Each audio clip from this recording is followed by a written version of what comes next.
ഉണ്ണിയേശുവിന്റെ തിരുപ്പിറവിയുടെ ഓർമ്മ പുതുക്കുകയാണ് ക്രൈസ്തവർ. ലോകമെങ്ങും ക്രിസ്മസ് ആഘോഷിച്ചു. യുക്രൈനിലും പശ്ചിമേഷ്യയിലും സമാധാനം പുനഃസ്ഥാപിക്കാൻ ഫ്രാൻസിസ് മാർപ്പാപ്പ ആഹ്വാനം ചെയ്തു. സംസ്ഥാനത്തെ വിവിധ ദേവാലയങ്ങളിൽ പ്രത്യേക പ്രാർത്ഥനകളും ശുശ്രൂഷകളും നടന്നു.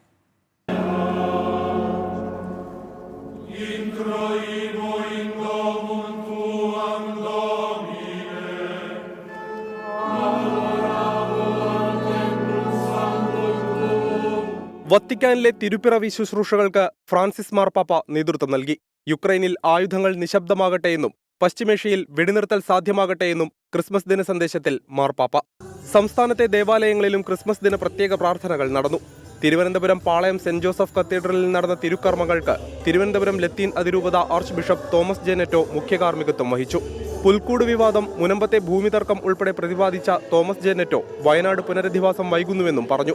ബാഹ്യമായ ക്രിസ്മസിന്റെ അടയാളങ്ങളെ തകർക്കുവാനേ അവർക്കാകൂ. നമ്മുടെ ഹൃദയങ്ങളിലും മനസ്സിലുമുള്ള യേശുവിനുള്ള വിശ്വാസം അത് പ്രഘോഷിക്കുവാനും പ്രഖ്യാപിക്കുവാനും ആഘോഷിക്കുവാനും ഏതൊന്നും നമ്മെ തടസ്സപ്പെടുത്തുകയില്ല എന്ന് നാം തിരിച്ചറിയുന്നു. Syro Malabar സഭാധ്യക്ഷൻ Mar Raphael Thattil Thrissur Palayur Marthoma major ആർക്കി episcopal ദേവാലയത്തിൽ തിരുപ്പിറവി ശുശ്രൂഷകൾക്ക് കാർമ്മികത്വം വഹിച്ചു. തിരുവനന്തപുരം ലൂർദ് പള്ളിയിൽ നടന്ന തിരുപ്പിറവി ആഘോഷങ്ങൾക്ക് കർദിനാൾ ജോർജ് ജേക്കബ് കൂവക്കാട് കാർമ്മികത്വം വഹിച്ചു.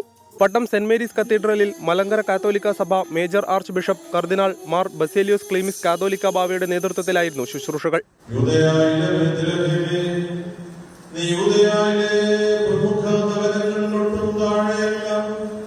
കരിങ്ങാച്ചിറ സെന്റ് ജോർജ് യാക്കോബായ സുറിയാനി കത്തീഡ്രലിൽ നടന്ന ജനന പെരുന്നാൾ ശുശ്രൂഷകൾക്ക് മലങ്കര മെത്രാപ്പൊലീത്തയും നിയുക്ത കാതോലിക്കയുമായ ഡോക്ടർ ജോസഫ് മാർ ഗ്രിഗോറിയോസ് നേതൃത്വം നൽകി. News desk 24.